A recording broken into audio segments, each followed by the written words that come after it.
segle XIX, Barcelona encara era una ciutat petita. Paral·lelament, tot i que la ciutat estava en expansió, l'únic hospital que tenia seguia sent l'antic Hospital de la Santa Creu, fundació del segle XV, habitat en un espai del segle XV, un edifici gòtic que en aquella època ja no donava més de si. I és d'aquí que es busca crear un nou hospital als afores de la ciutat.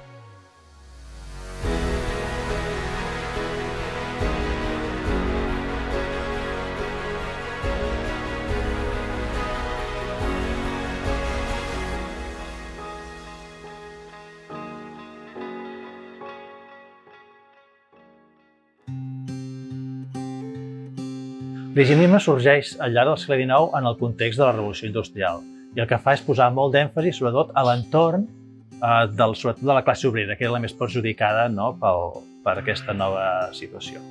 Bàsicament el que consisteix és en donar molt d'importància a ambients nets, ambients assolellats i aigües netes. Els hospitals també integren tot això en els seus dissenys i això és el que passa també a l'Hospital de Sant Pau. Gràcies al fet que conservem tot el projecte de Domènech i Muntaner, en un d'aquests volums que formen aquest projecte, a la memòria, Domènech especifica tots els hospitals dels quals treu informació per bastir el seu projecte. Són 255 hospitals de tot el món, 225 dels quals europeus i la resta nord-americans. Tots aquests els detalla a la memòria, un a un. A més, ell, per al seu compte, ressegueix una mica la història de l'evolució de l'arquitectura hospitalària al llarg dels segles XVIII i XIX, de manera que a partir d'aquí obté la solució que ell considera racionalment la més òptima per a un hospital de les característiques com el de Sant Pau. Domènech i Muntaner pensa en un hospital per a 1.000 malalts, amb unes 13,5 hectàrees d'extensió, format per 48 pavellons independents, dels quals la meitat són sales d'infermeria, sales comunes de llits, per entendre'ns, i la resta són pavellons de serveis especialitzats, o de manteniment o de serveis generals.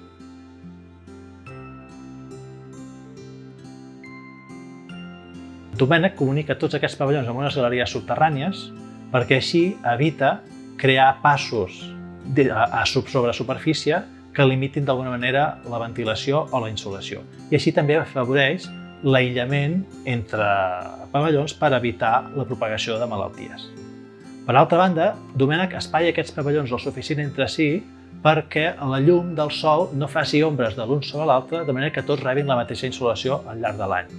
Que, per cert, el fet d'estar orientats en direcció est-oest fa que el sol sempre entri fins al fons de les sales a l'hivern i, en canvi, a l'estiu no hi arribi, per tant, l'atmosfera es mantingui fresca.